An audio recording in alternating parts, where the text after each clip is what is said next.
Donc, bonjour et bienvenue à cette 14e édition du Jug Summer Camp. Donc, je suis vraiment très heureuse d'être ici parmi vous pour vous parler d'un sujet qui me tient à cœur, d'un sujet qui me passionne, et si on apprenait à apprendre et à partager autrement. Je m'appelle Aurélie Duhache, je suis DevRel chez OVH Cloud et je suis dans l'informatique, dans le dev, l'ops, la tech, etc. depuis un peu plus de 17 ans. Et ce que j'aime, c'est aider les autres, partager. Et ce que j'aime avant tout, c'est essayer d'expliquer des concepts techniques compliqués avec des mots simples et des illustrations dans des articles, des sketch notes, etc. Nous sommes actuellement environ 8 milliards d'individus sur Terre. Nous sommes tous différents. Nous sommes tous différents, mais dans notre société, nous devons rentrer dans des cases. Nous devons rentrer dans le même moule. Et à l'école, on doit tous apprendre de la même manière. Tous les programmes éducatifs sont faits de la même manière. Et même dans notre métier, je ne sais pas si vous l'avez remarqué, mais la majorité des livres sont faits de la même manière. Ils se ressemblent tous, comme l'a découvert la photo. Donc, on est tous différents, on a tous des facilités et des difficultés. On a un mode de réflexion qui est différent. On n'a pas la même logique. Mais le système éducatif, les programmes éducatifs sont les mêmes. Donc, cela m'a amené à me poser quelques questions. Est-ce que c'est bien? Est-ce que c'est normal?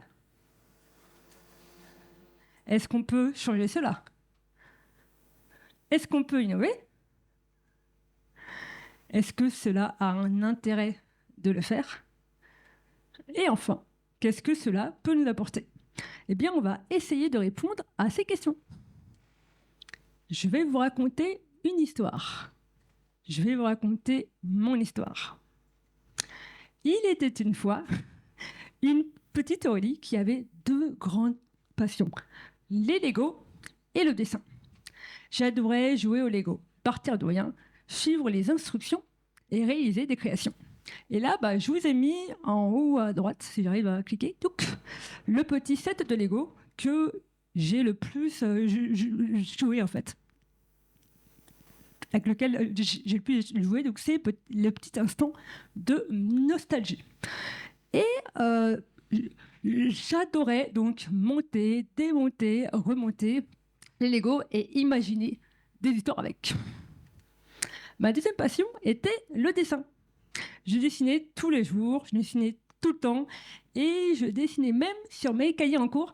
Et je me rappelle que mon cahier en philosophie en contenait beaucoup. Alors je sais, c'est pas très très très bien, hein, mais voilà, c'est comme ça. Et là aussi, j'aimais partir de rien, m'inspirer de ce que je voyais et dessiner. Et voir des coups de crayon créer quelque chose, c'était trop bien. Et lorsque j'ai commencé à suivre mes études et à travailler, mes deux passions se sont envolées. Et en fait, au lycée, puis lors de nos études supérieures, puis après en travaillant, on a tendance à oublier ce qui faisait de nous ce que nous sommes, nos passions. Durant les études, on est comme des moutons qui doivent tous faire la même chose et suivre le troupeau pour y arriver. On doit être comme les autres élèves. Mais cela pose un problème. On oublie nos passions et on oublie ce qui faisait briller nos yeux. Et de mon côté, pendant plusieurs années, à travailler sur des technologies super challengeantes, et oui, struts, du GSP, des JSF, des GSTL, du Spring, et surtout beaucoup trop de GWT, le GUIT. Blah. Oui, blah. Mes passions se sont envolées, je ne faisais que travailler, et du coup, je n'en avais plus mais du tout. Et après plusieurs années dans mon travail, avec plus d'expérience, je me suis mise à écrire pas mal d'articles dans un blog personnel, dans des blogs en tant qu'invité, dans des blogs d'entreprise, dans des sites et magazines spécialisés. Et en fait, écrire, je le fais depuis des années. Et expliquer des choses et partager mes bouts de savoir, cela me plaît. Et on ne va pas se leurrer, le plus facile et accessible pour moi, c'était de le faire à l'écrit. Mais il s'est vraiment passé quelque chose en 2020. 2020, tiens, c'est bizarre. Pendant le premier confinement, un samedi ou un dimanche après-midi, je me suis mis dans mon lit et j'ai pris ma vieille tablette et je me suis demandé comment je me représentais un pod. Donc c'est un des concepts de la technologie qui m'intéresse. Je me suis mise à dessiner et à gribouiller des Pokéballs. Ok. Alors pour moi, un pod, c'est comme une Pokéball et à l'intérieur, on peut y mettre un ou plusieurs conteneurs. Ok, d'accord, pourquoi pas en fait. Et je me suis mise à gribouiller, du coup, c'est ça, là, ce truc-là. Alors, je vous l'avoue, c'est pas très très beau. Bien au contraire, mais c'était un premier jet. C'est, en gros, la petite graine était semée et c'était le début de quelque chose, c'était le début d'une grande aventure. Puis je l'ai tweeté, enfin, je l'ai xé. Et du coup, je t'avais dit à l'époque, il serait peut-être temps que je concrétise une idée que j'ai donné quelques tips, infos sur Kubernetes, manuscrite, en dessin, utile, pas utile, déjà vu, je laisse tomber. Alors, comme on le voit, j'ai pas du tout confiance en fait, hein. Du tout. Mais j'ai eu pas mal de réactions me demandant de continuer et que c'était très bien et que cela aidait à comprendre. Donc, c'est ce que j'ai fait. Et suite à cela, j'ai gribouillé. Et c'est ce que j'ai fait tous les soirs, pendant des mois et des mois et des mois. Et au final, j'ai écrit un recueil de sketch notes en e-book. Et en fait, j'avais l'impression qu'il y avait plein de choses dans ma tête et qu'il fallait que je les sorte en sketchnotant. Et du coup, je vais faire un e-book. Donc, de gribouiller, c'est un samedi ou dimanche, en pleine période de confinement, j'en suis venue à auto-publier un recueil de sketchnotes en e-book. Et grâce à cela, ma passion est revenue. Puis après, j'ai vu pareil sur Istio et sur Docker. Donc, au final, j'ai créé 3 e-books. Et des articles sur DevTools avec les sketchnotes, au fil de l'eau, Hugo, etc. Et après, plus de travail, j'en suis venu à publier en vrai, en papier, mon livre illustré sur Kubernetes. Ça y est, c'était réel en fait. Ça y est, c'était concret. Donc, la route n'a pas été simple et a été semée dans la bûche, mais j'y suis arrivé.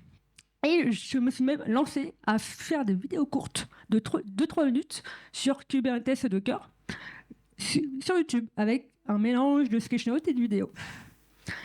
Mais je ne l'aurais jamais fait si fin 2019, je ne me serais pas lancé à faire des vidéos de retour de vie de grenier.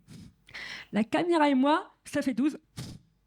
Et comme vous l'entendez ou pas, Laurel et moi, on n'est pas du tout copains, tous les deux à la base, voilà. Bien au contraire. Donc j'ai mis du temps avant de franchir le pas, avant d'oser parler devant la caméra et de partager les vidéos. Donc, en parlant d'une de mes passions, cela a contribué à m'améliorer techniquement et professionnellement. Donc les passions ne sont pas un frein, ou ne sont pas futiles. Elles vous permettent d'être bien, épanoui et de vous démarquer. Donc j'ai testé des trucs, j'ai laissé libre cours à mon imagination, peut-être un peu trop en fait. J'ai pris le courage de les partager sur les réseaux sociaux et cela a plu. Ouais. Ou comment gribouiller sur une vieille tablette en pleine période d'un confinement affreux, a pu m'amener à faire des e-books, des vidéos et même un talk sans PC, sans slide, sur un ponton, devant des gens en pédalo, à expliquer Kubernetes avec des Pokéballs, des cartons et des speakers qui m'ont suivi dans ma folie. Parce qu'il faut le dire, pour partir d'une petite fille incapable de dire son prénom et qui faisait des crises de panique et partait en larmes, rien qu'à l'idée d'avoir à passer un coup de téléphone à une personne qui n'a guère grandi en taille. Alors oui, en fait, ça, c'est mon running gag. J'aime me faire prendre en photo devant un pupitre et je vous assure, j'étais debout. Donc, ah ouais, c'est vrai. Donc voilà. C'est très marrant. Là, c'est trop cool pour moi, tu vois. Je suis là, donc ça va. Donc, pour passer d'une personne incapable de parler à d'une extrême timidité à la personne qui est du coup là devant vous, je n'aurais jamais pu y arriver sans des personnes très bienveillantes, sans ces communautés de développeurs, de développeuses et de speakers, des personnes généreuses qui prennent de leur temps personnel pour aider les autres. Et cela m'a aidé et encouragé à aller parler devant des gens. Je pense par exemple au rendez-vous des speakers, aux divers GDG, Google Developer Group, au JUG, Java User Group, aux meet-up locaux, aux conférences, etc. Et aux personnes qui ne se font pas voir, qui ne cherchent pas la visibilité, mais qui sont toujours là en cas de besoin. Il y a tant de personnes à remercier. Bon, ok, c'est cool. On a vu qu'il était possible de faire des choses autrement.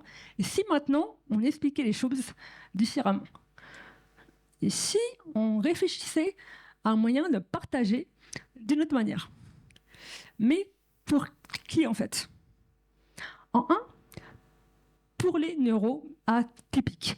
Quand on parle de neurodiversité, cela englobe les TDAH, troubles du déficit de attention avec ou sans hyperactivité, les HPI, au potentiel intellectuel, HPE, au potentiel émotionnel, les divers troubles dyslexie, dysorthographie, dysgraphie, etc., les troubles du spectre de l'autisme, les troubles mentaux, etc.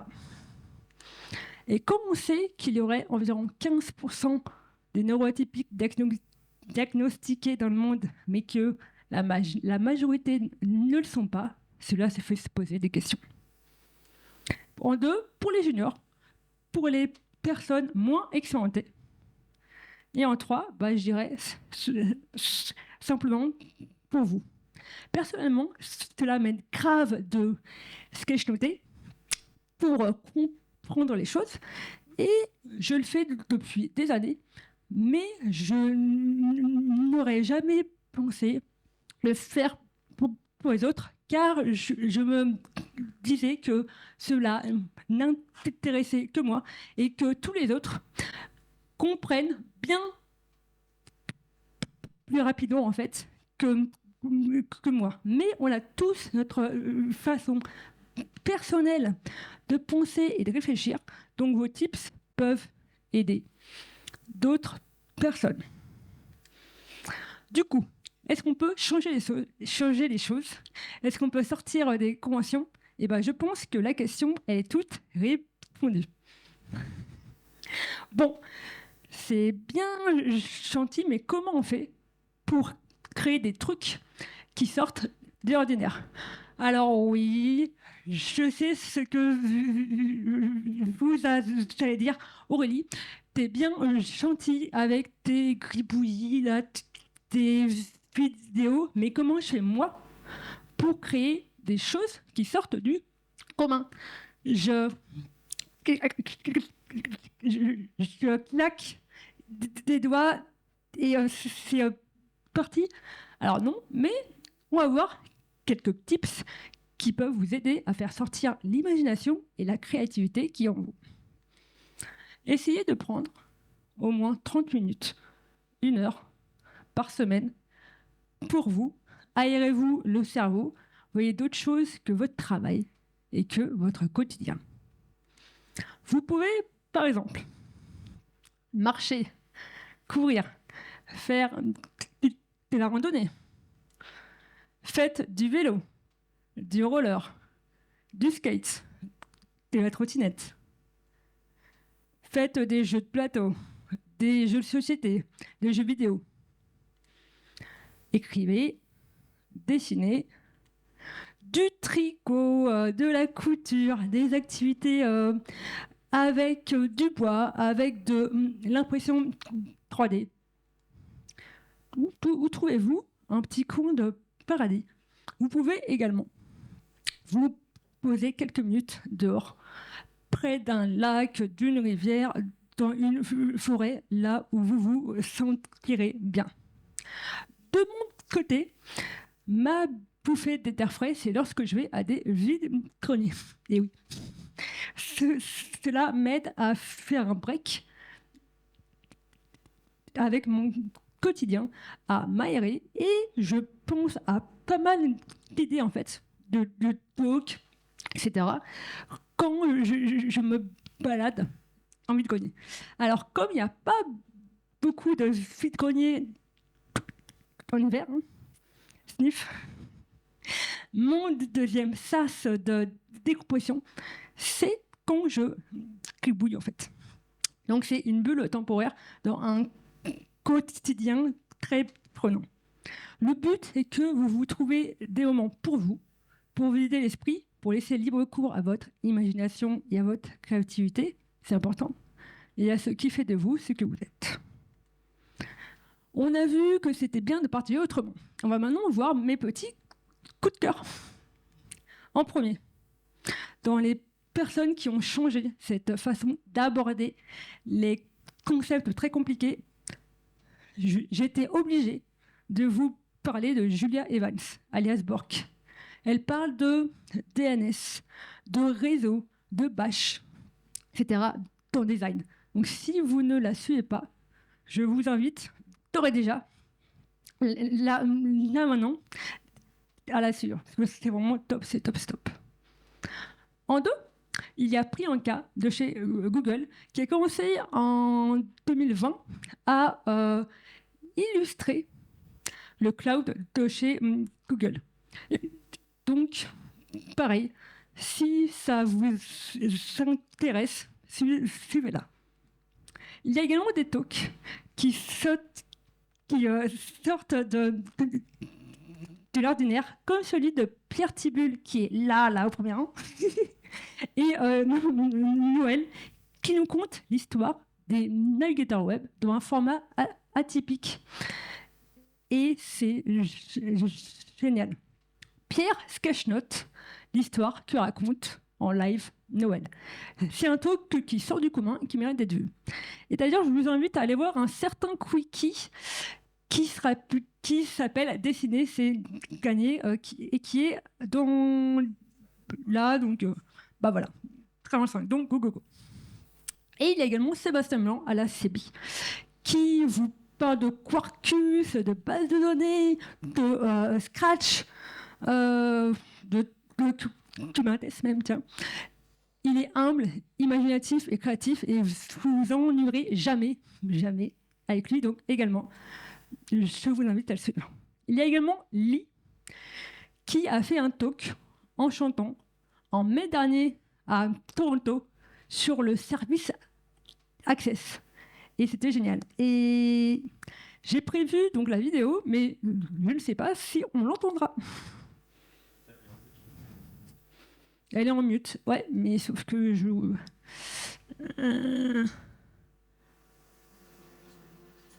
Et regarde, attends.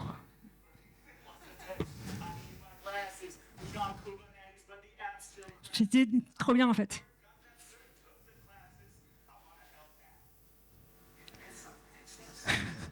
C'était top. Ah, c'est vraiment trop bien. Et maintenant, est-ce que je peux cliquer? Ouais! Je pourrais vous donner plein d'autres exemples. Maintenant, bah, c'est à vous de jouer. Et ouais. Et vous savez quoi?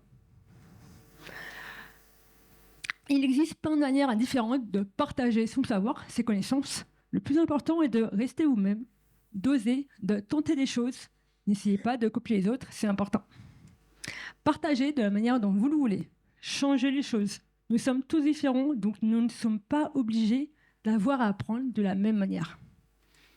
Vous avez une idée et personne ne l'a fait, alors vous, cool? C'est cool. Oui, peut-être que l'idée ne sera pas bonne, mais on ne peut pas le savoir sans essayer, sans tenter. Et quel est le risque? Que cela débouche sur une autre opportunité? Bah, cool. Arrêtons de nous fixer nos propres limites. Et un message que je veux faire passer, c'est arrêtons de vouloir mettre les personnes dans des cases. Hétéro, LGBT, grand, mince, blanc, noir, homme, femme. On est tous très différents. Et c'est notre droit et notre devoir d'être nous-mêmes sans avoir à rentrer dans les cases.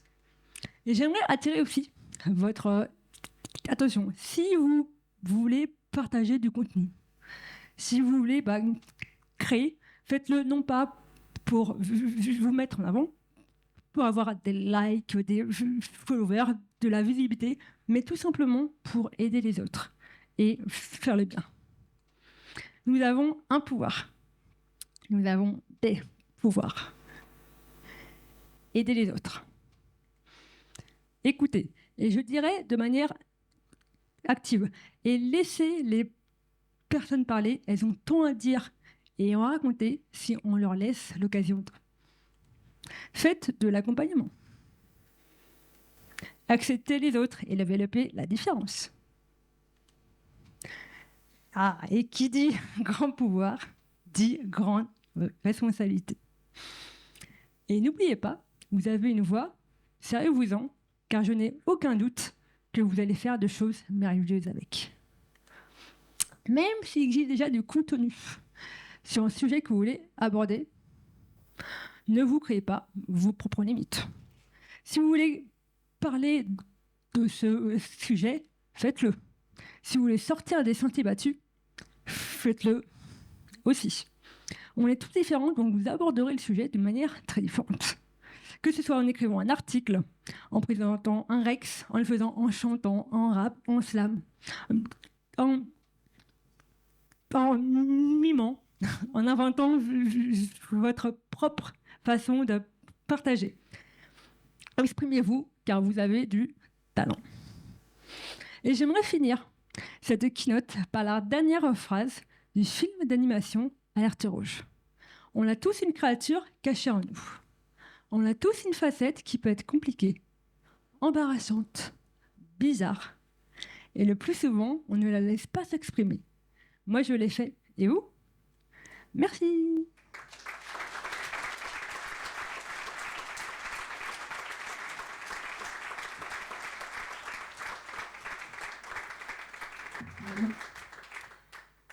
Merci beaucoup.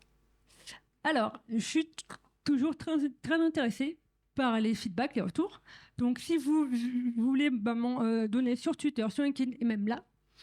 Et sinon, je vous ai fait un tout petit formulaire de feedback. Il y a le lien en bas, et il y a le QR code en haut à droite. Et c'est très, très rapide en fait à faire. Donc, merci beaucoup.